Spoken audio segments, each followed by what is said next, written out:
Alright, so I've been working hard this week from last Monday. I'm just starting from zero again, making a good flight model, a better flight model, and a better flight behavior. Not really AI, but just the flight behavior. So there's nothing artificially intelligent about this. It's just calculating an intermediate point between a real target point that is safe and sensible to fly to. I've been making some other videos this week on this, but I haven't uploaded them because it's been very busy.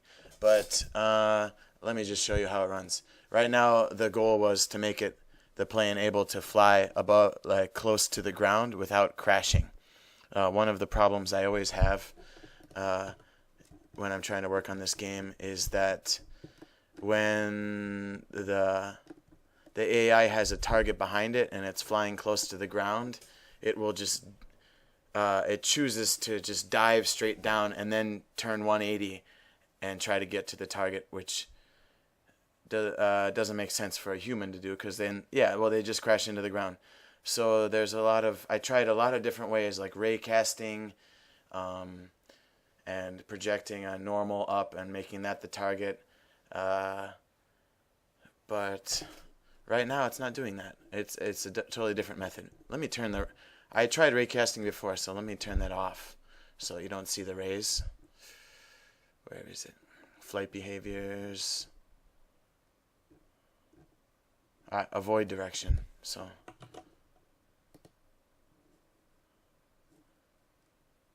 okay. So let's just get rid of that. We're not going to run that function anymore. So there's no ray casting besides straight down to determine the altitude, and that's how it's based on. So last time I ran this for like 5 minutes and it didn't crash into the ground. The target is starting off right behind the AI guy, or the automaton. So every other time he was just crashing straight into the ground. It's this kind of situation I want to avoid. But this white line points to an adjusted target. Right now it's just vector 30. But let's press play.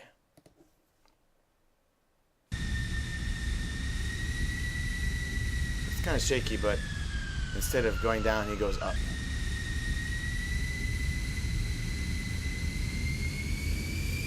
When he's within range of the target, it goes bling, and then the target goes to a new place.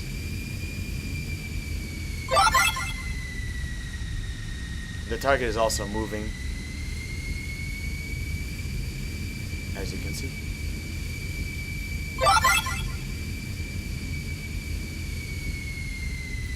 Yeah, flying close to the ground is important because it makes for tense battles.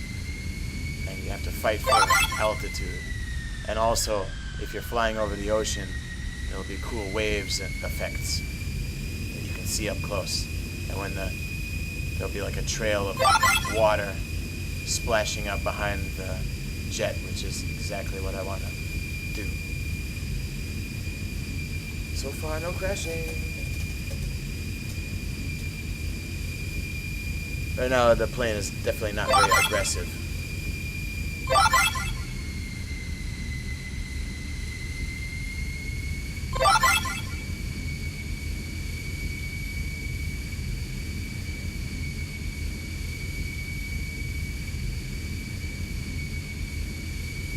The red target jet is moving forward on Perlin noise, so it's like semi-random.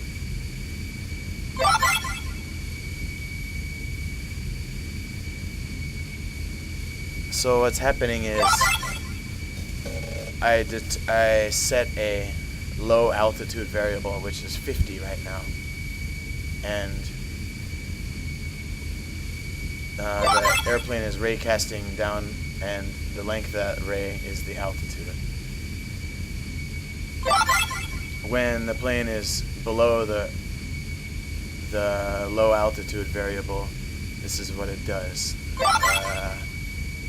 Okay, so if low altitude, there's a height offset. So this makes the white ball rise up higher, which makes the plane fly up, like you just saw. So the height offset is added to. There's an altitude discrepancy. So this is how far below the low altitude it is. So if it's like at 40 and the low altitude is at 50, so it'll be 10. Then there's the altitude delta. And this is the thing that really made the difference. I have to calculate the delta. Like, the plane was doing pretty well, but sometimes they would just dive straight into the ground. So if the altitude delta is high, like if it's diving very quickly, this number will be very high. And this altitude delta is squared. So I don't have to worry about the speed of the airplane or anything like that, because it's almost kind of the same thing. If you're going really fast, that's okay as long as you're not diving into the ground. You're not rapidly losing altitude. But if you're rapidly losing altitude, then yeah, the altitude delta is important. And so far, no crashes. I don't know. Oh, it's gonna crash? No. It pulled up. What I really wanted to do is be able to skim above skim above the deck. Yeah, that's a cool way of saying it. Like, and to just turn laterally.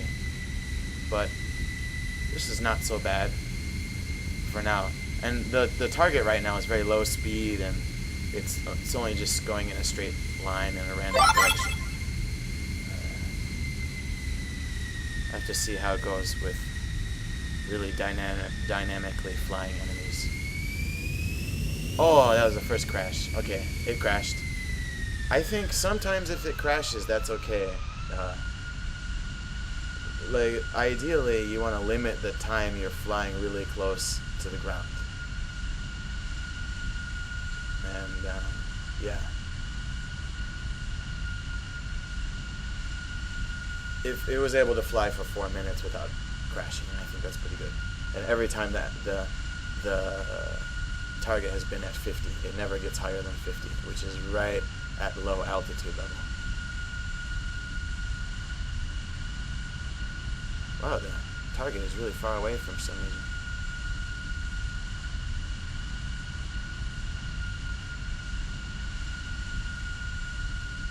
Well, anyway, that's about it.